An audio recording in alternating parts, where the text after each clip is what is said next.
Hello everyone, welcome to our class. आप सभी का हमारी इस क्लास पर स्वागत है। और आज की जो हमारी क्लास है वो है नवोदय प्रवेश परीक्षा कक्षा 6 के लिए। और टॉपिक है, हम आज सॉल्व करेंगे एक सैंपल पेपर। पूरे ही सैंपल पेपर को आज की वीडियो में सॉल्व करेंगे। रीजनिंग भी, मैथ भी, हिंदी भी। 80 क्वेश्चन होंगे, 100 नंबर के आपके पेपर में आएगा। वैसा ही एक पेपर हमने लिखा है, सेट किया है, उसी पेपर को हम इस वीडियो में सॉल्व करेंगे।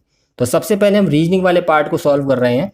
हो सकता है कुछ सवाल कैड़े हैं, कुछ बहुत कैड़े हैं और कुछ हल्के भी हैं। इसी तरह से पेपर आपका आता है, कुछ सवाल हल्के होते हैं, कुछ कैड़े होते हैं, कुछ उससे भी कैड़े होते हैं। इसी तरह से हमारे इसमें सेट करने का हमने प्रयास किया है। तो करते हैं। पहला सवाल है हमारा, रीजनिंग में हमारी 8-10 टाइप होती हैं। तो उसमें क्या होता है, हमारे सबसे ज़्यादा पेपर में इसमें क्वेश्चन जो आते हैं वो रीजनिंग के आते हैं। कितने आते हैं? 40 क्वेश्चन आते हैं।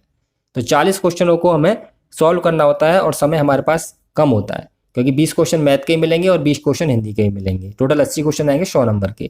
तो क्या होता है कि हमारे जो पार्टों में से क्वेश्चन बटे हुए होते हैं, 8-10 टाइप हैं इसमें। 40 क्वेश्चन है तो हर टाइप में से 2-2, 4-4 क्वेश्चन इसमें दिए हुए होते हैं। तो हर टाइप हमें रीजनिंग की आनी चाहिए। हमने सेपरेट वीडियोस बना रखी हैं उस टॉपिक पर, सारी जो हमारे इस चैनल की प्लेलिस्ट पर आपको मिल जाएगी। नवोदय की, गणित की भी है, रीजनिंग की भी है, हिंदी की भी है। ये तो केवल मैं सैंपल पेपर करवा रहा हूँ, जिसका हम एक वीडियो पहले बना चुके। सैंपल पेपर की सीरीज चल रही है, 4 वीडियो बनाएंगे हम। पहली वीडियो कर लेंगे, इस वीडियो के डिस्क्रिप्शन बॉक्स में मिल जाएगा। ये हमारी दूसरी वीडियो है।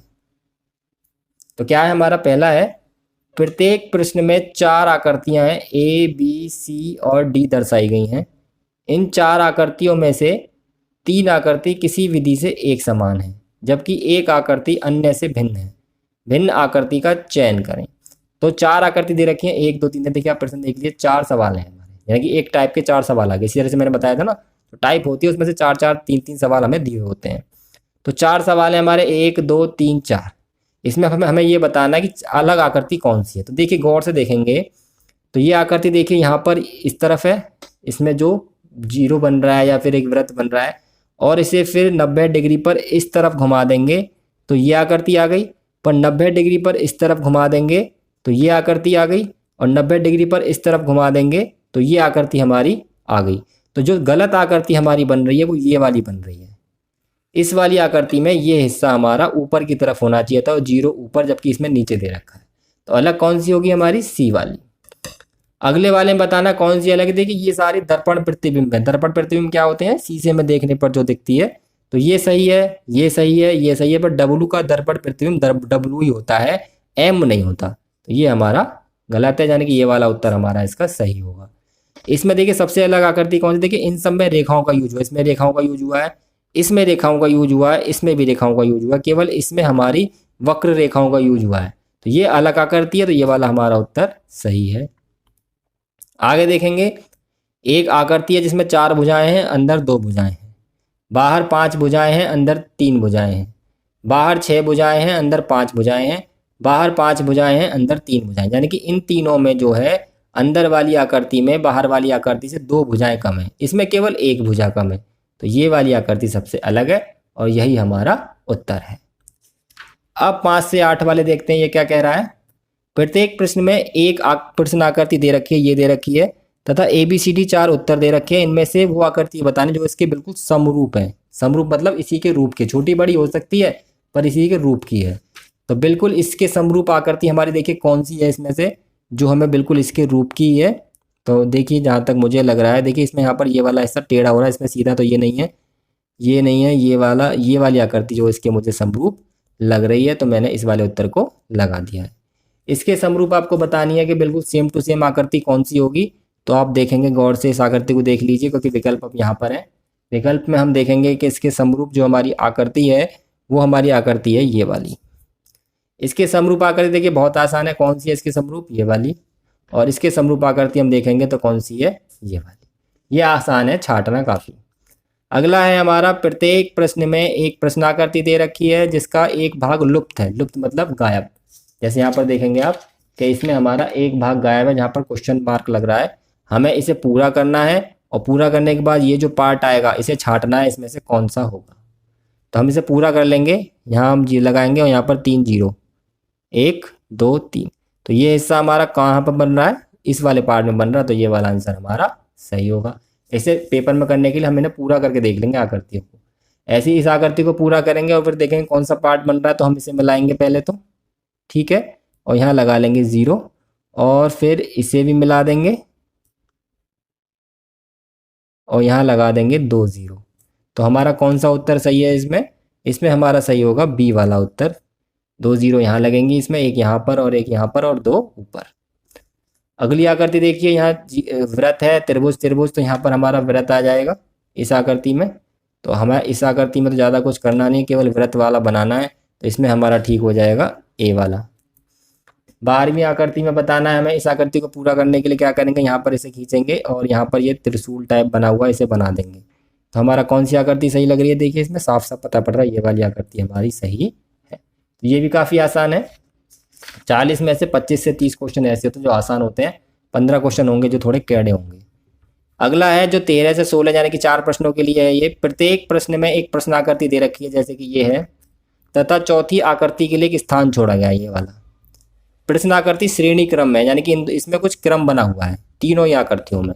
उस क्रम के अनुसार चौथी आकृति क्या होगी ये हमें बतानी है। सबसे पहले तो आपको प्रश्न ही समझना चाहिए। सारे प्रश्न समझ में आएंगे जब भी आप उसे देखेंगे कि आपको करना क्या है इसमें। तो क्या हुआ, इन आकृतियों में क्रम बना हुआ है, उसी क्रम में हमें बताना है कि हमारी इस आकृति में क्या आएगा। तो सबसे पहले हम क्या करेंगे, देखिए यहाँ पर रेखाएं सीधी हैं, यहाँ पर रेखाएं तिरछी हो गई हैं, यानी कि ये इस तरफ घूम गई हैं, इस तरफ, क्योंकि त्रिभुज हमारा इधर आ गया है और ये हमारी आकृति आपस में इंटरचेंज हो गई है। यानी कि ये आकृति हमारी जो है दोनों 45 डिग्री घूम गई हैं।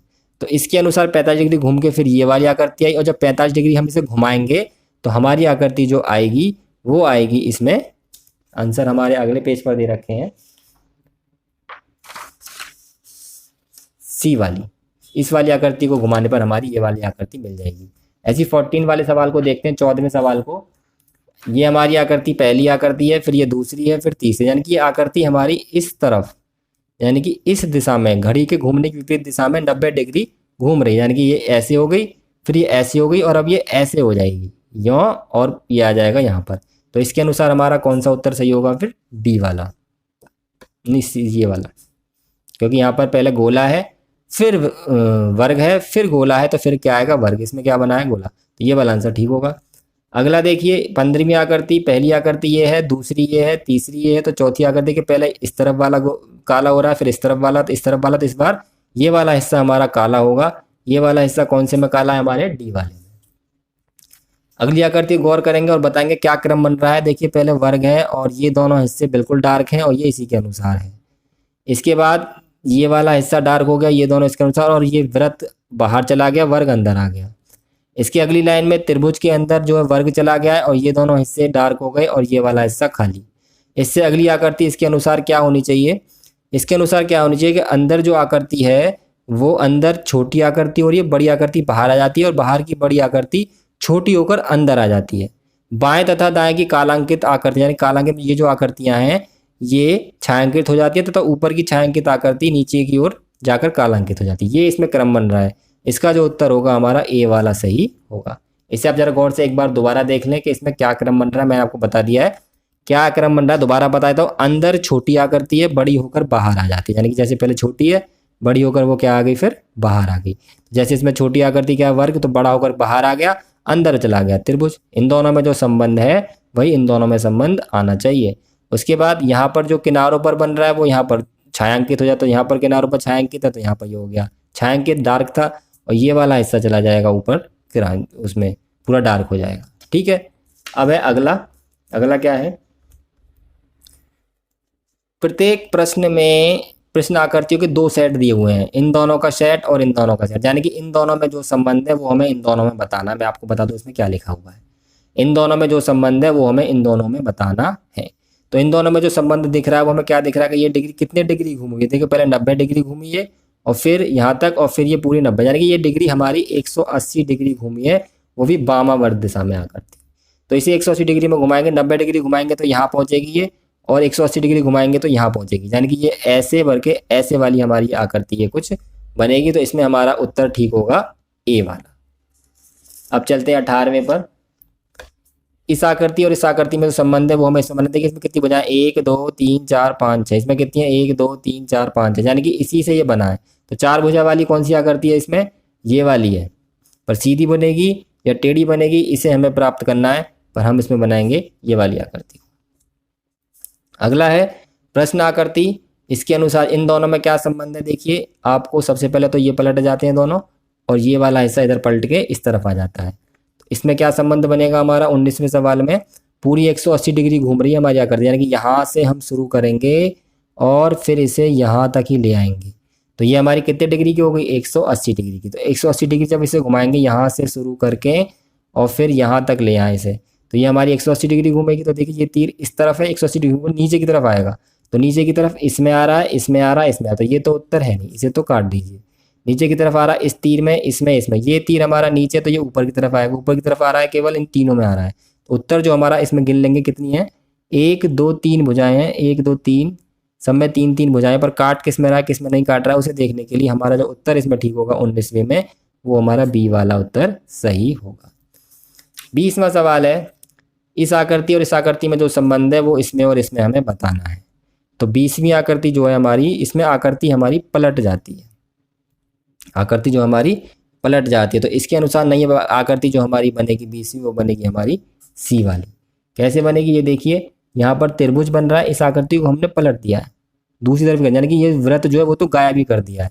त्रिभुज दिख रहा है और वर्ग दिख रहा है, यानी कि 2 नंबर हमें दिख रहे हैं, तीसरा नंबर हमने कर दिया गायब। तो 2 नंबर हमारे, एक तो 3 नंबर है और एक 1 नंबर है, और बाकी अलग अलग नंबर आएगा 2 वाला। ठीक है, बाकी जो नंबर इसमें दिख रहे हैं वो हमारे इसमें नहीं है। देखिए इसमें 4 है और पहला है, तो वो नंबर हमारे 4 और पहला इसमें है नहीं, तो इसके नंबरों पर मैच करना है। यहाँ पर 2 आकृति हमारी सेम है, त्रिभुज और आयत। इसकी जगह हमारी गुणा अलग है, यानी कि ऐसी आकृति चुननी है जिसमें 2 नंबर सेम हो और 1 नंबर अलग आ गया हो।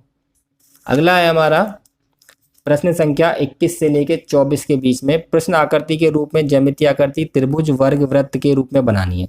यानी कि हमें ऐसा बनाना है इसे पूरा करके कि या तो त्रिभुज बन जाए या वृत्त बन जाए या फिर वर्ग बन जाए। तो ये तो त्रिभुज बन सकता है, थोड़ा सा छोटा है ये प्रश्न, तो पूरा करके देख लेंगे इसे। यहाँ जैसे पूरा करेंगे जिस हिसाब से ही पूरा कर सकते हैं हम इसे पूरा करके इस आकृति को देखेंगे, और पेंसिल से पूरा करने का, क्योंकि वहाँ बड़े आकार में बन के आया होगा तो आप इसे आसानी से पूरा कर सकते हैं। तो इसे पूरा करने के बाद जो आकृति चाहिएगी वो हमारा यहाँ पर मिल जाएगी। इसे वर्ग बनाना है, क्या करेंगे? केवल इसे मिलाएंगे और ये जो आकृति है इसे पर भी पेंसिल फेर देंगे। तो कौन सी आकृति इसमें मिल जाएगी आपको? वही हमारा आंसर होगा। इसमें हमें मिल जाएगी इसकी आकृति सी वाली। तो ये हमारा इसका उत्तर है। अगला है आकृति हमारी प्रश्न आकृति 23 है। इसके अनुसार क्या है? इसे पूरा करके आयत बना सकते हैं। देखिए पहले यहाँ से बढ़ाएंगे, ये बन गया पूरा। अब ये हिस्सा और ये हिस्सा भी चाहिए हमें, ये वाला देख रहे हैं ना गौर से, ये सारा हिस्सा चाहिए। तो ये वाला हिस्सा, ये जो हिस्सा है यही हमारी आकृति बना के वर्ग बना देता है। इसे चुन लीजिए कौन से इसमें मिल जाएगा ये हमारी आकृति। 23वें सवाल का ये आकृति हमारी मिल जाएगी, इसमें आकृति ये वाली है। पलट के दे रखी है, हो सकता है पलट के दे रखा हो पर मिल जाएगी।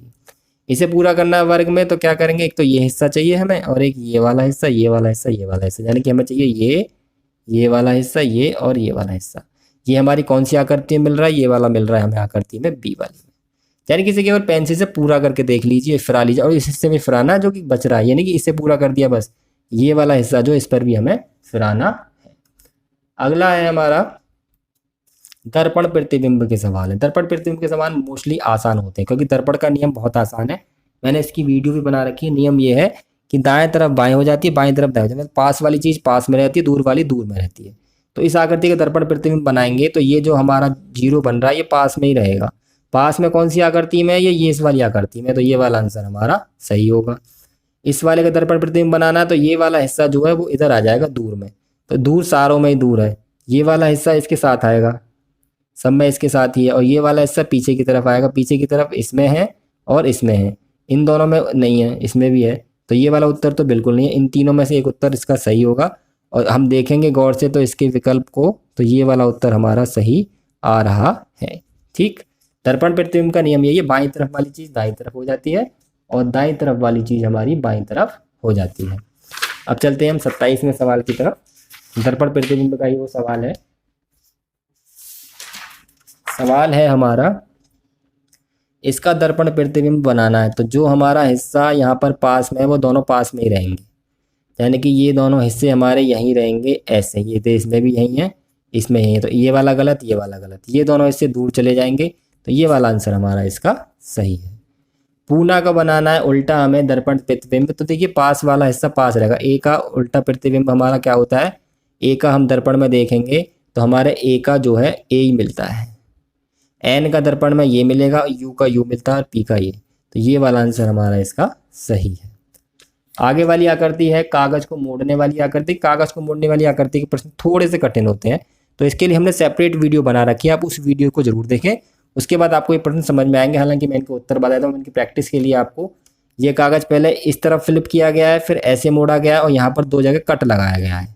तो कागज को जैसे जैसे मोड़ा जाता है वहाँ वहाँ आप दर्पण रख के दर्पण प्रतिबिंब बना लीजिए। तो पहले इसे ऐसे मोड़ा तो ऐसे मोड़ेंगे तो यहाँ एक त्रिभुज बनेगा, यहाँ पर एक वृत्त बनेगा, फिर ऐसे खोलेंगे तो यहाँ एक वृत्त बनेगा, यहाँ एक त्रिभुज बनेगा, तो ये आकृति हमारी पूरी होगी।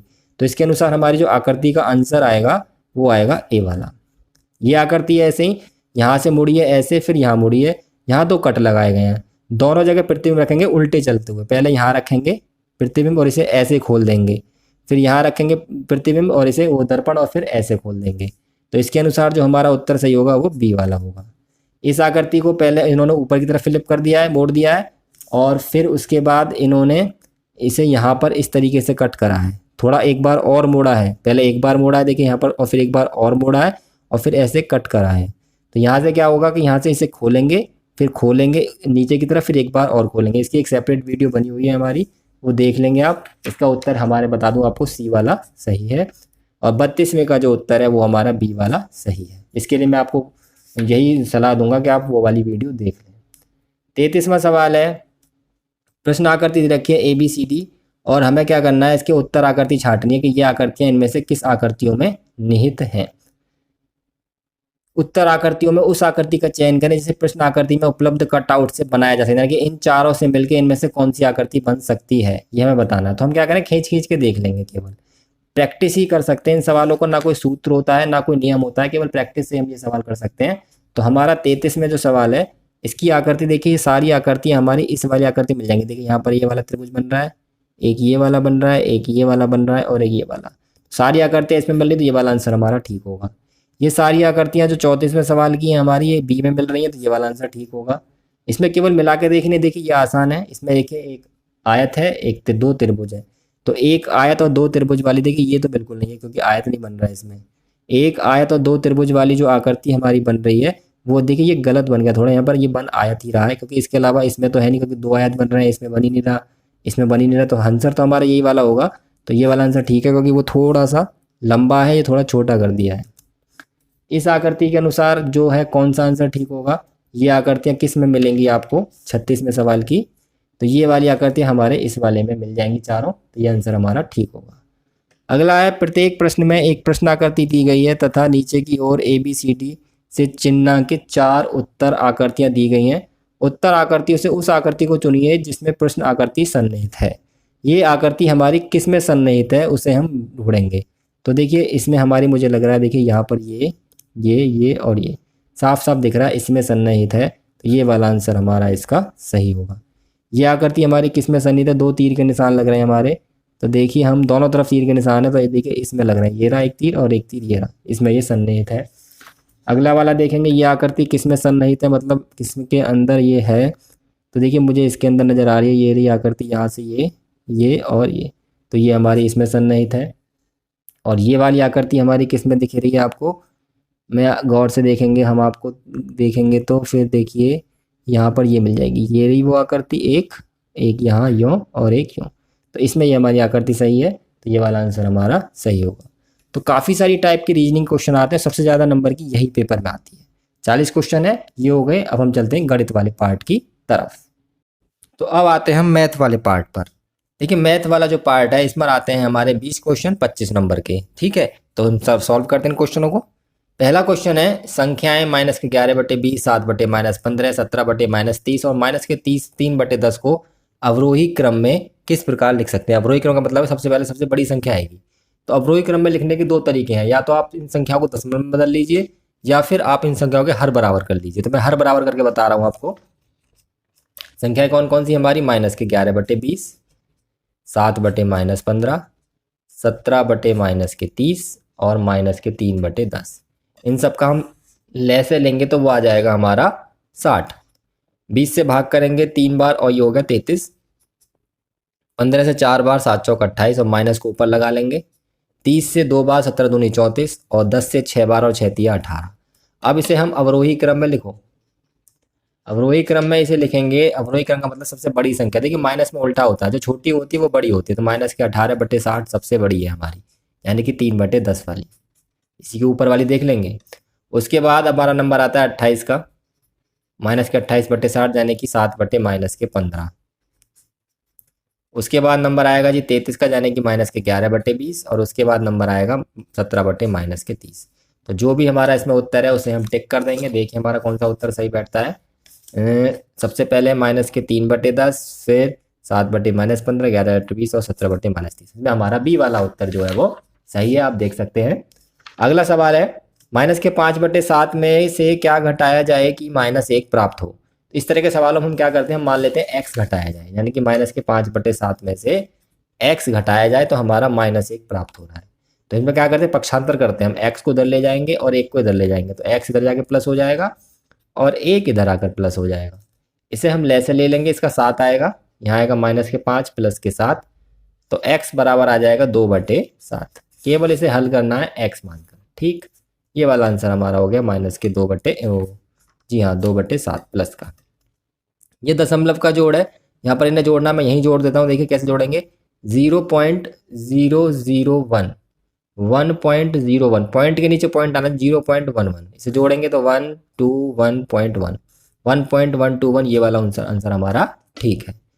अगला है, यदि 26,679 को 39 से भाग देने पर तथा 29,405 को 34 से भाग देने पर प्राप्त शेषफलों के अंतर को 18 से भाग दिया जाए तो शेषफल क्या होगा। इस सवाल में कुछ नहीं करना, केवल आपको भाग करना है।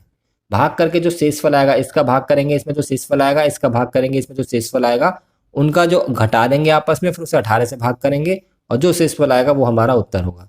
तो पहले इससे इसमें भाग कर देते हैं 39 से 26,679 में। तो 39 से जब भाग करेंगे 26,679 में, तो मैं आपको सीधे बताता हूँ, आप भाग तो कर ही लेंगे, इसका शेषफल हमारा निकल कर आएगा 3। ठीक है, और दूसरी जो संख्या है हमारी इसमें वो है 34 से भाग करना है 29,405 में।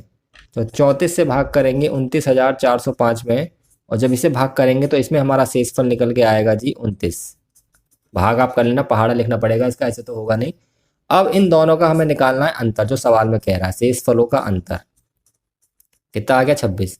इसे भाग करना है अब 18 से, और जो शेषफल आएगा वो हमारा हो जाएगा उत्तर। तो यानी कि उत्तर हमारा क्या आ गया 8। सवाल एक बार फिर पढ़ा देता हूँ, दोनों शेषफलों के अंतर को 18 से भाग दिया, शेषफल क्या होगा, तो हमारा उत्तर आ जाएगा 8। अगला है, दो प्राकृतिक संख्याएं 6:11 के अनुपात में है, यदि इनका लसागु 462 है तो इनका मैसे कितना होगा। देखिए एक फॉर्मूला होता है, एक सूत्र होता है। सूत्र क्या होता है वो बता देता हूँ। देखिए यहाँ पर छोटी छोटी जगहों में हम सवाल को सॉल्व कर देंगे। सूत्र होता है मैसे गुणा लसे बराबर पहली संख्या गुणा दूसरी संख्या। भले ही संख्या हमारी अनुपात में दे रखी है, पर हमें इससे कोई फर्क नहीं पड़ता। हमें इसमें मैसे कितना दे रखा है जी, मैसे दे रखा है सवाल में 462, तो यहाँ लिख देंगे 462। लसे हमें निकालना है, और संख्या 6 और 11 है, 6:11 में है, तो हम 6 और 11 ही में मान लेंगे। अब क्या करेंगे, लसे निकालना, तो ये दोनों संख्या इसके बटे में आ जाएंगी। तो लसे बराबर आ जाएगा हमारा 462/6 × 11। 11 से भाग करेंगे, 11 चौक 44, 11 दूनी 22 और 6 सत्ते 42, यानी कि 7 आया हमारा। तो वो संख्या हमारी हो जाएगी 7। अगला है, यदि 65 और 117 का मैसे पे 65m - 117 के रूप में दर्शाने योग्य हो तो m का मान क्या होगा। यानी कि इसका मैसे पे निकालो और वो इसके बराबर रख दो। मैसे पे सीधे सीधे ना देखें, इस पद में रूप में दे रखा है। तो 65 और 117 का मैसे पे देखिए, मैं गुणनखंड विधि से निकाल देता हूँ, बहुत आसानी से निकल जाएगा। और आपको 13 का पहाड़ याद है, क्योंकि दोनों संख्या 13 से कटती हैं। तो 65 जो होता है हमारा वो होगा 13 × 5, और 117 होगा हमारा 13 × 3 × 3। मैसे होता है जो दोनों में हो, तो मैसे आ गया इसका हमारा 13। पर सवाल में क्या है, वो 13 ना दे रखा, सवाल में दे रखा है 65m - 117। तो हमें दे रखा है 65m - 117 बराबर 13। ये भी मैसे है और ये भी मैसे है। इसे पक्षांतर कर लेंगे तो 65m बराबर आ जाएगा 13 + 117, m बराबर आ जाएगा 130, और ये बटे में चला जाएगा, ये आ जाएगा 2। m का हमारा जो मान है वो आ जाएगा इस सवाल में 2। ये हमारा हो जाएगा उत्तर। अगला है 17/15 × 17/15 प्लस 2/15 गुणा 2/15 माइनस 17/15 गुणा 4/15। देखिए दो तरीके से सवाल करने के, एक तो सूत्र के हिसाब से हो सकता है, पर आप वैसे नहीं कीजिए, सीधे सीधे कीजिए। 17 17 होते हैं 289/25, 225 नीचे आ जाएगा, प्लस 4/225 नीचे, माइनस 17 चौका 68/225 नीचे। ये हमारा सवाल बना। इसमें इन दोनों को जोड़ देंगे तो आ जाएगा 293 माइनस 68/225, और इसे घटाएंगे तो 225 बटेगा बचेगा बटे 225, कट के आ जाएगा हमारा 1। तो ज़्यादा कुछ करने की जरूरत नहीं है, इतना भी टिपिकल क्वेश्चन को मत बनाइए, ना हर क्वेश्चन में ट्रिक यूज कीजिए। जिसे आप साधारण तरीके से कर सकते हैं तो साधारण तरीके से कर दीजिए। 48वां सवाल करते हैं अब, 48th क्वेश्चन। 5 सही 1/3 है, उसके बाद है भागित 1 सही 2/9, उसके बाद है गुणा 1/4, और फिर है 10 प्लस 3/1 माइनस 1/5। ये हमारा सवाल है। तो सबसे पहले सवाल में इस चीज़ को सॉल्व कर लेंगे हम। 1 माइनस 1/5 कितना आएगा, इसे हम 5 आएगा लेसे 5 माइनस 1 ये आएगा 4/5। तो इसकी जगह 4/5 लिखेंगे। इसे सही तरह से बनाएंगे, आएगा 16/3। इसकी इसमें गुणा करके इसे जोड़ देते, 3 पंजे 15 और 1 16/3। इसे गुणा लगाएंगे, इसे उल्टा कर देंगे, 9 एकम 9 और 2 11/9 आएगा तो 9/11 हो जाएगा, गुणा 1/4, 10 प्लस 3 बटे ये आ गया 4/5, ये चला जाएगा ऊपर। तो ये 3 3 9 काट देंगे इसे तो हम, तो 16 गुणा 3/11 गुणा 1/4, ये आ गया 10 प्लस 5 3 15/4। इसे भी लेसे लेके जोड़ देंगे तो ये आया हमारा 16 गुणा 3/11 गुणा 1/4, और ये आ जाएगा 10 चौका 40 और 15 55/4। इसे आप सॉल्व कर लीजिए। देखिए 11 पंजे 55 कट गया, 4 चौक 16 से 16 कट गया और 5 3 15। तो इसका जो उत्तर आया हमारा वो क्या आया, 15। सिंपल क्वेश्चन है, आपको कैलकुलेशन बहुत तेजी से करनी इसके लिए आनी चाहिए। अब चलते हैं आगे वाले सवाल की तरफ। ये प्रतिशत पर आधारित है। सवाल नंबर 49। 280 का फिर यहाँ पर प्रतिशत के आगे क्वेश्चन मार्क है, मतलब ये वाली वैल्यू निकालनी है, प्लस 550 का 18% बराबर 143.8। तो हम क्या करेंगे, 280 का मतलब गुणा, और प्रतिशत की जगह x प्रतिशत लगा लेंगे यहाँ पर, प्लस 550 गुणा 18% बराबर 143.8। ये सवाल एक तरह से इसे सॉल्व करके हमें x का मान निकालना है। तो कैसे करेंगे, जब भी प्रतिशत का निशान हटाएंगे तो नीचे लगा लेंगे 100, ऐसे ही यहाँ पर भी नीचे लगा लेंगे हम 100 बराबर 143.8। ये 280x, एक जीरो काट लीजिए, चलिए इसके एक जीरो काट गए, 28x प्लस इसकी गुणा करेंगे इसमें तो ये आ जाएगा 990, और 10 जो नीचे आया उसकी गुणा कर देंगे यहाँ पर, ठीक है। 10 ले से लेके जो नीचे आएगा उसकी तिरछी गुणा कर देंगे हम इसमें। इसे पक्षांतर कर देंगे तो ले जाके तो 28x बराबर आ जाएगा, यहाँ पर दशमलव हटा के 0 बढ़ाएंगे और ये कट जाएगा 10, यानी कि 1438 माइनस 990। तो 28x आ गया हमारा 8, 13 में से 9 गया 4 और 13 में से 9 गया 4, x आ जाएगा 448/28। इससे अब हमें इसमें भाग करना है कि 448 में 28 से भाग करने पर कितना बार जाएगा, तो ये हमारा चला जाएगा 16 बार पूरा पूरा। इसका उत्तर आ जाएगा हमारा 16। सिंपल क्वेश्चन है। मीनल ने एक कार 2.5 लाख में खरीदी तथा 3,48,000 में बेच दी, उसे कितने प्रतिशत लाभ हुआ। साफ साफ पता पड़ रहा है हमें लाभ हो रहा है उसे। ये क्रय मूल्य है, ये विक्रय मूल्य है, तो क्रय मूल्य में से विक्रय मूल्य घटाओ तो हानि होती है, विक्रय मूल्य में से क्रय मूल्य घट जाएगा तो हमारा लाभ होता है। तो इस सवाल में हमें लाभ हो रहा है, दिख रहा है हमें, तो हम कैसे करेंगे, सबसे पहले हम लिखेंगे कि क्रय मूल्य कितना है हमारा 2,50,000, विक्रय मूल्य कितना है हमारा 3,48,000, और लाभ प्रतिशत का सूत्र क्या होता है, लाभ प्रतिशत का सूत्र होता है विक्रय मूल्य माइनस क्रय मूल्य बटे क्रय मूल्य और गुणा के 100। तो विक्रय मूल्य है 3,48,000 माइनस क्रय मूल्य है 2,50,000 बटे क्रय मूल्य है 2,50,000 और गुणा के 100। ये 2 जीरो कट गई, ये हमारा बचेगा 50 और 48 98,000 बटे 2500 गुणा के 100। सॉल्व करना है केवल, उत्तर आ जाएगा। 2 जीरो कट गई हमारी, और 25 से ये हमारा कट जाएगा 25 तिया 75, कितना बचा हासिल का 39.2 बार, ये पूरा पूरा हमारा 25 से कट जाएगा, तो प्रतिशत आ गया 39.2%। सवाल कौन सा ये वाला सही है। अगला सवाल देखिए, इसे पढ़ते हैं सैंपल पेपर में। 4 दर्जन केले की कीमत 60 रुपये है, तो 12.5 रुपये में कितने केले खरीदे जा सकते हैं। देखिए एक एक नियम का सवाल है, उल्टा करके हम लिखेंगे। देखिए इस तरीके से 60 रुपये में आते हैं हमारे 4 दर्जन, यानी कि 48 केले। एक दर्जन में 12 केले होते हैं, तो 4 दर्जन में हो जाएंगे 4 गुणा 12 यानी कि 48 केले। ठीक, 1 रुपये में कितने आएंगे 48/60, और 12.5 रुपये में कितने आएंगे तो 48/60 गुणा 12.5।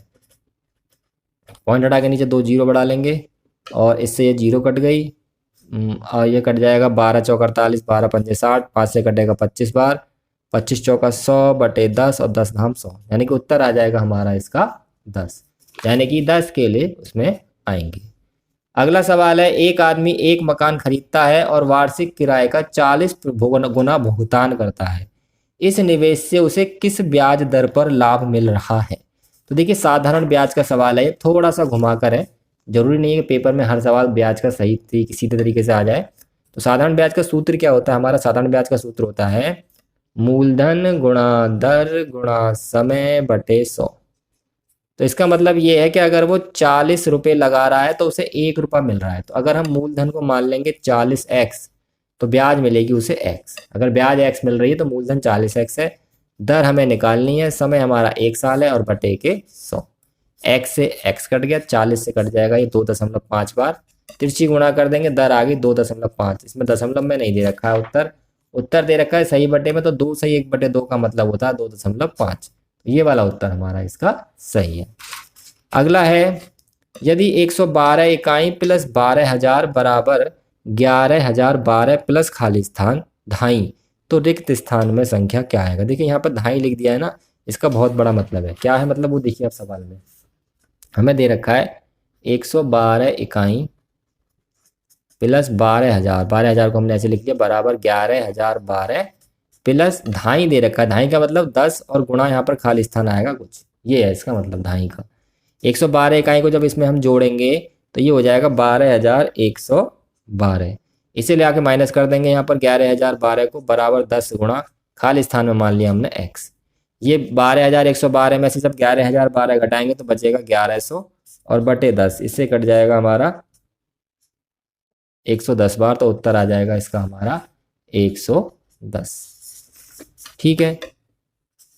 अगला है, लकड़ी के बक्सों में 10,290 पुस्तकों को पैक करना है। यदि एक बक्से में 98 पुस्तकें पैक हो सकती हैं तो बक्से का मूल्य है 518, तो पुस्तकों को पैक करने में बक्से कितने लगेंगे, कितने मूल्य के बक्से लगेंगे। देखिए सबसे पहले तो बक्सों की संख्या निकालो कि आखिर बक्से कितने लगेंगे। सबसे पहले तो हमें यही नहीं पता कि बक्से कितने लगेंगे, तो हम भाग कर देंगे तो बक्सों की संख्या निकल के आ जाएगी। किसमें भाग करेंगे, टोटल जितनी हमारी पुस्तकें हैं और एक बक्से में जितनी पुस्तकें आ सकती हैं, कि 98 से भाग करेंगे 10,290 में।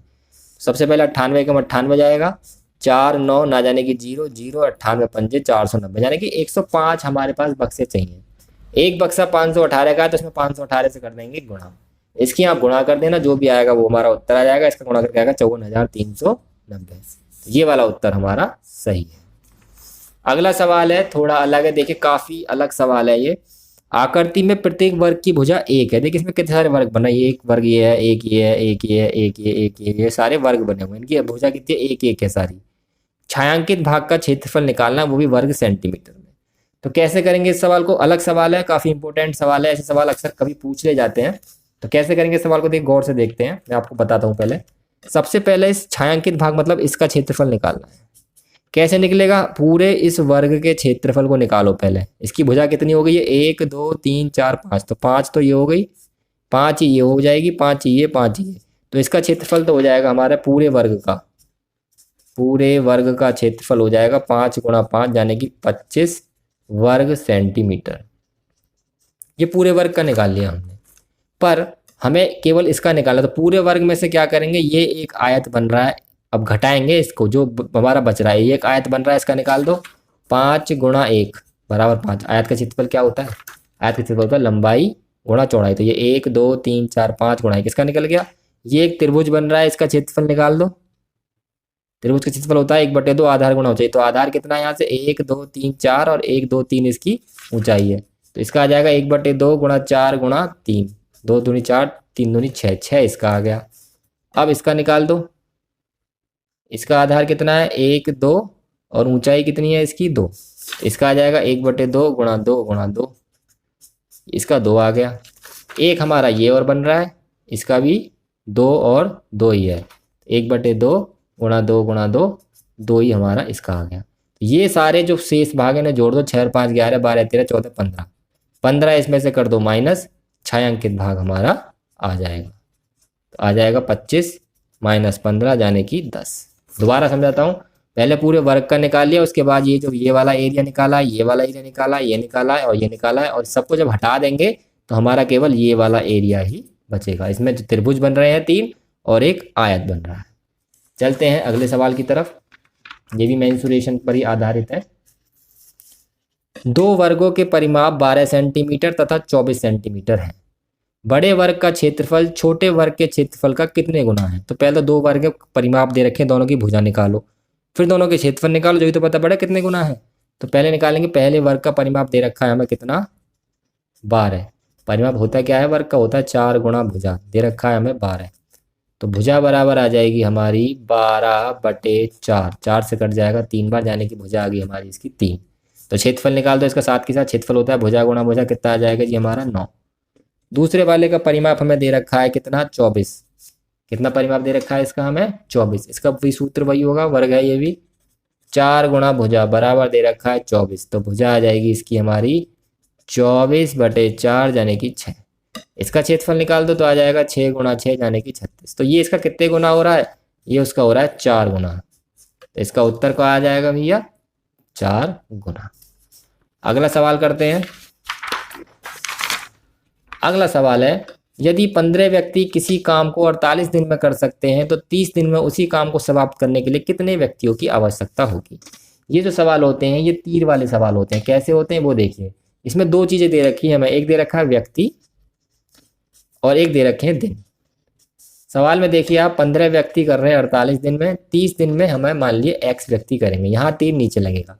अब यहाँ पर गौर से देखिए, 48 दिन में जब काम करना है तो 15 व्यक्ति लगेंगे, 30 दिन में काम करना है तो हमें ज़्यादा व्यक्ति चाहिएंगे, तो हम यहाँ पर लगा देंगे ज़्यादा, और ये हो रहा है हमारा कम।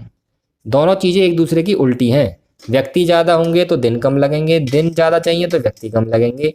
तो क्या होगा, तीर भी इसमें उल्टे लगते हैं, और तीर का मुंह जिस तरफ होता है वो संख्या ऊपर लिखी जाती है। यहाँ पर x ऊपर लिखी जाएगी और यहाँ पर 48, और यहाँ पर 15 दूनी 30 काट देंगे, 2 से 24 बार, उत्तर आ जाएगा इसका 24। अगला सवाल हमारा एक रेखीय समीकरण है जिसे हमें हल करना है।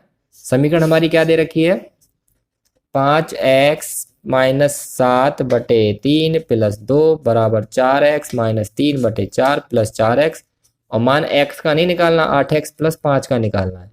तो x का मान निकाल लो और वहाँ पर रख दो, 8x + 5 का मान आ जाएगा। तो इसका लैसे ले लो, पहले 3 आ गया तो यहाँ हो जाएगा 5x - 7 और 1 तिया 3 और 3 दूनी 6। इसका लैसे ले लेंगे, 4 आएगा तो यहाँ पर आ जाएगा 4x - 3 और प्लस 1 चौका 4, 16x। फिर क्या करेंगे, ये बचा हमारा 5x - 1 क्योंकि 7 में से 6 घट गया, बटे के 3, और यहाँ हो गया 16 और 4 20x - 3 बटे के 4। तिरछी गुणा कर दो, 4 पंजे 20x, 4 एकम 4, 20 तिया 60x, 3 तिया 9। इन्हें पक्षांतर करेंगे तो ये हमारा हो जाएगा -40x और ये हो जाएगा -5। देखना पक्षांतर करके, यहाँ पे माइनस हो जाएगा और ये भी प्लस हो जाएगा, 5 बचेगा, ये कट गया, 5 से कटेगा 8 बार, तो x बराबर 8 नहीं आएगा, 1/8 आएगा। इस मान को यहाँ रख दो, 8 गुणा 1/8 + 5, 8 से 8 कट गया तो 1 ये 5 ये हो गया हमारा 6। उत्तर क्या आ गया इसका हमारा 6। अब लास्ट के 2 सवाल बचे हैं, वो चाल और दूरी वाले चैप्टर में से। देखिए जरा इसे करते हैं। क्या है सवाल, एक लड़का 20 किलोमीटर प्रति घंटा की गति से कार चला रहा है। वह प्रत्येक 12 किलोमीटर के बाद 10 मिनट आराम करता है। 80 किलोमीटर की दूरी तय करने में उसे कितना समय लगेगा? तो पहले तो हम ये निकाल लेंगे कि बिना आराम करे उसे कितना समय लगेगा। तो समय बराबर सूत्र होता है हमारा, क्या होता है, समय बराबर दूरी बटे चाल। दूरी कितनी है 80, चाल कितनी है 20, तो होगा 20 चौक 80, यानी कि 4 घंटे तो उसे लग रहे हैं जब वो आराम नहीं कर रहा। पर आराम कितने कर रहा है वो, हर 12 किलोमीटर के बाद आराम कर रहा है, यानी कि 12 पे करा, 24 पे करा, 36 पे करा, 48 पे, 60 पे और 72 पे, फिर 80 पे तो पहुंच ही गया। तो 10 minute 10 minute 10 minute 10 minute 10 minute 10 minute, कितनी बार? 1 2 3 4 5 6, यानी कितने मिनट हो गए? 60 मिनट हो गए। कितने मिनट हो गए? 60 मिनट हो गए उसे पूरे, क्योंकि यहाँ पर आराम किया 12 किलोमीटर के, फिर 24 करके किया, फिर 36 करके किया, फिर 48 करके किया, तो 60 मिनट ये हो गया, यानी कि 1 घंटा हो गया पूरा उसे आराम में, और 4 घंटे चलने में। तो टोटल कितना टाइम लग गया? 4 + 1 यानी कि 5 घंटे उसे लग गए। ठीक है। अगला सवाल जो है वो है नाव और धारा वाला। हालांकि बड़ी क्लासों के क्वेश्चन हैं, पर नवोदय में पूछ लिए जाते हैं कभी कभी। एक नाव प्रति प्रवाह में 80 किलोमीटर की दूरी 12 घंटे में तय कर लेती है। प्रति प्रवाह मतलब धारा के विपरीत दिशा में। धारा अगर इसकी तरफ आ रही है तो उसके उल्टी तरफ चलती है वो नाव, तो उसे लगते हैं 12 घंटे। देखिए इसमें दो चीज़ें होती हैं, सवाल को पढ़ने से पहले मैं आपको बता दूं तो आपको आसानी समझ में आ जाएगा। दो चीज़ें क्या होती हैं इसमें? एक तो होती है इसमें नाव की चाल, एक होती है धारा की चाल। नाव की चाल हमने x मान ली, धारा की y मान ली। तो जो धारा के साथ अगर चलेंगे तो प्लस लगाएंगे और विपरीत चलेंगे तो माइनस। तो पहले विपरीत दे रखा है, तो विपरीत के लिए लगा देंगे माइनस, और आ जाएगा 80/12, यानी कि ये दूरी बटे समय, ये चाल होती है हमारी, ये विपरीत है। और अगर धारा के साथ चलेंगे तो प्लस लगा देंगे, और उसमें हमें लगता है 8 घंटे का समय। दूरी वही 80 है और समय इस बार 8 घंटे है। इसे हल करके जो हमारा मान आएगा वही उत्तर है। तो देखिए हल करने का तरीका ये है, दोनों को लाइन खींचो और जो उल्टे चिन्ह वाली संख्या उन्हें काट दो, इन दोनों को जोड़ दो, ये हो गया 2x, और ऐसे इन दोनों को जोड़ेंगे 80/12 + 80/8। अब ये जोड़ेंगे तो नहीं बिना ले से लिए, ले से आएगा 24, तो यहाँ हो जाएगा 160, और यहाँ हो जाएगा 240, ये जोड़ के हो जाएगा 400। ठीक है। और ये किसके बराबर चल रहा है? 2x के बराबर, 2 से कट जाएगा ये 200 बार, तो ये आ जाएगा 2 से फिर कटेगा 12 बार, 2 से फिर कटेगा 100 बार, 2 से कटेगा 6 बार, 2 से कटेगा 50 बार, 2 से कटेगा 3 बार, 2 से कटेगा 25 बार। तो उत्तर आ जाएगा 25/3 किलोमीटर प्रति घंटा। ठीक है। तो ये हमारे पूरे गणित के जो सवाल थे 20 के 20, 25 नंबर के, हमने कर लिए हैं। कुछ सवाल इसमें बहुत आसान है, जैसे कि ये वाला, ये वाला, ये सब आसान सवाल है। थोड़े से सवाल फिर बाद में कैड़े आए हैं, जैसे कि ये वाला सवाल थोड़ा टफ है, ये टफ है, ये टफ है, ये टफ है, कुछ कैड़े हैं। यानी कि 20 सवाल में से मानता हूँ कि 12 सवाल ऐसे हैं जो आसान हैं, 4 सवाल ऐसे हैं जो कठिन हैं, और 4 सवाल ऐसे हैं जो कि बहुत कठिन हैं। इसी हिसाब से आपका पेपर सेट होता है। अब आ गया हमारा हिंदी वाला पोर्शन। हिंदी वाले पोर्शन में क्या होता है? हमारे 4 गद्यांश होते हैं, 4 गद्यांशों को हमें पढ़ना होता है, और उसमें से फिर 5 प्रश्न होते हैं हर एक गद्यांश में से, वो हमें देने होते हैं। यानी कि इसमें 20 प्रश्न होते हैं 25 नंबर के। तो हम इस वीडियो में वो भी करेंगे। सबसे पहले गद्यांश को पढ़ते हैं और फिर इनके उत्तरों को छांटेंगे। आपको पूरी प्रैक्टिस हम करवाएंगे। यमुना का पानी गरज रहा था और उसे टेकरी गांव में बाढ़ आ गई थी। गांव पानी में लगभग डूब गया था। आप पैसेज को यानी गद्यांश को ध्यानपूर्वक एक ही बार ढंग से पढ़ लें तो आप सारे क्वेश्चनों के उत्तर दे देंगे। नदी ने अपने तटबंध तोड़ दिए थे और गांव में प्रवेश कर गई थी। टेकरी और बेलापुर गांव को 2 पुल जोड़ते हैं, जिनमें एक कंक्रीट का है और एक लकड़ी का। विनाश को देखकर सारे लोग अपना सामान और पशुओं के साथ पुल पार करके दूसरे गांव में सुरक्षित पहुंचने के लिए भागे। इससे भगदड़ मच गई, भार बहुत बढ़ गया और कंक्रीट पुल के खंभे टूट गए। पुल बीच से टूट गया और एक ग्रामीण छिटक गया। उसकी कमीज एक सॉफ्ट में फंस गई और वह उल्टा लटक गया। शीघ्र ही उसे सेना के हेलीकॉप्टर द्वारा बचा लिया गया। तो ये हमारा गद्यांश है। अब हम देखते हैं इसमें हमारे प्रश्नों के उत्तर देंगे। कैसे देंगे वो देखिए। प्रश्न है हमारा, ग्रामीण अपने सामान सहित भागे क्योंकि गांव में बाढ़ आ गई थी। ये वाला उत्तर ठीक है, कितना आसान है। गांव में किस नदी की बाढ़ आई थी? गांव में आई थी हमारी यमुना नदी की बाढ़। देखिए आपको सब इसी में मिलेगा। यहाँ पर लिख रहा है सबसे शुरू में, यमुना का पानी गरज रहा था, उससे बाढ़ आ गई थी। अगला प्रश्न है 63वां, पुल टूटने का कारण क्या था? पुल टूटने का कारण था लोगों की पुल पर बहुत भार बढ़ गया था। देखिए यहाँ पर लिख रहा है, मैं यहीं पर बताता हूँ आपको। भार बहुत बढ़ गया और कंक्रीट पुल के खंभे टूट गए, इस वजह से वो टूट गया था। गद्यांश में गरज शब्द किसके लिए प्रयोग हुआ है? गरज शब्द प्रयोग हुआ है यहाँ पर यमुना नदी के लिए, क्योंकि यमुना नदी हमारी गरज रही थी। अगला है हमारा, निम्नलिखित में से कौन सा कथन सत्य नहीं है? टेकरी गांव में बाढ़ आ गई, जी हाँ आ गई, सच है। बेलापुर गांव के लोग टेकरी को भागे, जी नहीं। टेकरी और बेलापुर को 2 पुल जोड़ते हैं, सच है। एक ग्रामीण को सेना के हेलीकॉप्टर ने बचाया, सही है। यानी कि ये वाली जो है वो बात गलत है, यानी कि ये वाला आंसर हमारा सही हो, क्योंकि ये कह रहा है सत्य नहीं है। बाकी सारे सत्य हैं, केवल सेकंड वाला हमारा सत्य नहीं है। अब हम चलते हैं दूसरे गद्यांश पर, उसे पढ़ते हैं और उसके प्रश्नोत्तरों को छाटेंगे। भारत में लड़कियों की संख्या लड़कों से कम है, यह एक गंभीर समस्या बनती जा रही है। लड़कियों को तो माँ के गर्भ में ही मार दिया जाता है या जन्म लेने के बाद। समय आ गया है हम समाज में महिलाओं के महत्व पर बल दें। प्राचीन काल में लड़की के जन्म को शुभ माना जाता था। एक भारतीय कहावत के अनुसार लड़की के बिना घर ऐसा ही है जैसा आत्मा के बिना शरीर। विश्वास किया जाता था कि कोई घर पूर्ण नहीं है यदि उसमें महिला ना हो। आजकल स्थिति बिल्कुल बदतर हो गई है। महिलाएं बहुत कष्ट पाती हैं। कन्या भ्रूण हत्या का प्रचलन बढ़ गया है। भारत के कुछ उत्तरी राज्यों में दहेज दूसरा बड़ा अभिशाप है। आज यह समस्या बिहार, उत्तर प्रदेश और राजस्थान में बहुत व्यापक है। संक्षेप में, हम सबको महिलाओं के प्रति सहृदय होते हुए बहुत प्यार और सम्मान प्रदान करना चाहिए। इन सब तथ्यों को ध्यान में रखकर मानवता के हित में है कि लड़की को सुरक्षित रखा जाए। तो ये हमारा है गद्यांश। अब देखिए प्रश्न, इस गद्यांश किस गंभीर समस्या पर है? ये गद्यांश जो है हमारा लड़कियों को जो माँ के गर्भ में मार देता उसके ऊपर है, यानी कि लिंग असंतुलन के ऊपर हमारा ये गद्यांश है।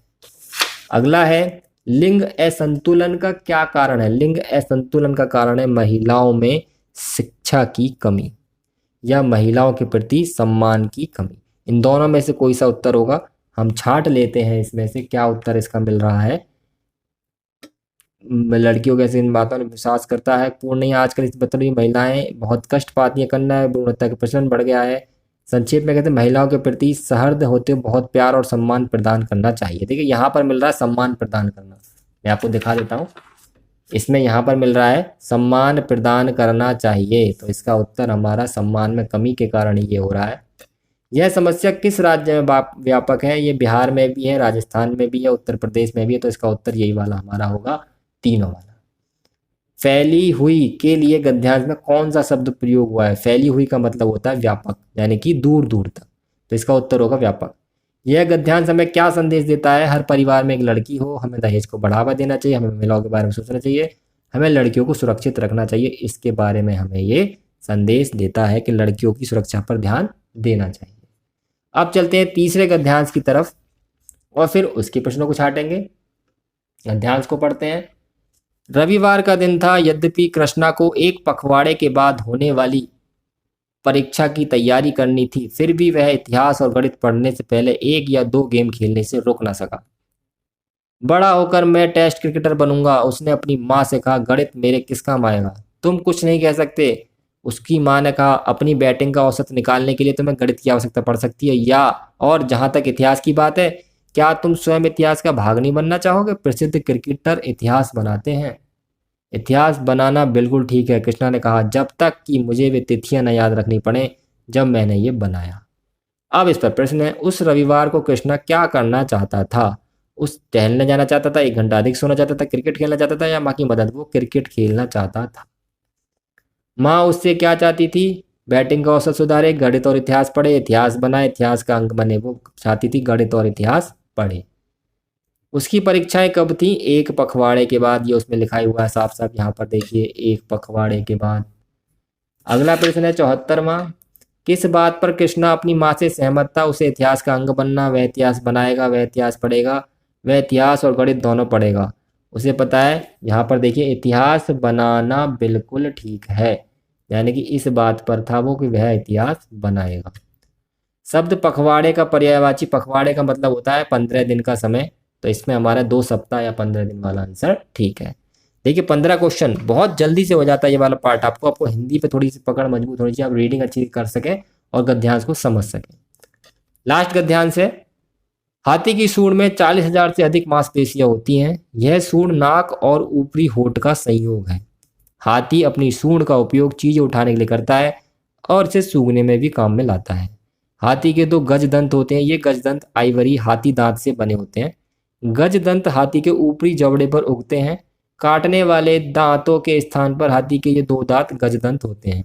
हाथी के गजदंत आजीवन बढ़ते हैं। हाथी इनका उपयोग पानी खोजने और भोजन ढूंढने के लिए खोदने में करते हैं।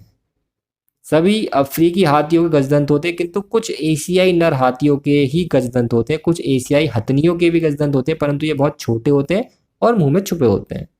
हाथी के 4 दांत और होते हैं। ये दांत दाढ़ कहे जाते हैं और मुंह के दोनों पहलुओं में एक एक दाढ़ ऊपर और एक एक नीचे होती है। चूंकि हाथी बहुत से पौधों को खाता है, इसलिए इसकी दाढ़ खराब हो जाती है। हर 10 वर्षों में पुरानी दाढ़ों के स्थान पर नई दाढ़ आ जाती है और हाथी को अपने जीवन काल में 6 बार दाढ़ आती है। ये हमारा गद्यांश है। अब प्रश्न पढ़ लेते हैं। हाथी की सूंड में कितनी मांसपेशियां होती हैं? 40,000 से अधिक। सबसे पहली लाइन में यहाँ पर लिखा हुआ है। अगला प्रश्न है, हाथी अपनी सूंड का प्रयोग किस लिए करता है? पानी खोजने के लिए, भोजन ढूंढने के लिए, चीजें उठाने के लिए या पौधे चबाने के लिए? हाथी अपनी सूंड का उपयोग करता है चीजें उठाने के लिए। हाथी की दाढ़ बदल जाती है हर साल, 5 वर्ष में एक बार, हर 10 वर्षों में या 4 बार। इसका जो दाढ़ बदल जाती है, हाथी की दाढ़ बदल जाती है, हर 10 वर्ष में वो बदल जाती है। शब्द हाथी का पर्यायवाची क्या है? कि हाथी का पर्यायवाची होता है गज। सिंह माने शेर होता है, सारंग माने घोड़ा होता है, तो पर्यायवाची इसका होगा हमारा गज। ठीक है, तो ये हमारी आज की वीडियो है। उम्मीद है आपको समझ में आई होगी। हमने पूरे सैंपल पेपर को सॉल्व किया है। अगर आपको वीडियो अच्छी लगी तो वीडियो को लाइक कर दीजिए, शेयर कर दीजिए, और अगर कोई डाउट है, कोई क्वेश्चन है आपका, तो हमें कमेंट कीजिए, हम उसे सॉल्व करने का प्रयास करेंगे। चैनल को सब्सक्राइब जरूर कर लीजिएगा जाते जाते। आज की वीडियो खत्म होती है। वीडियो देखने के लिए आपका बहुत बहुत धन्यवाद।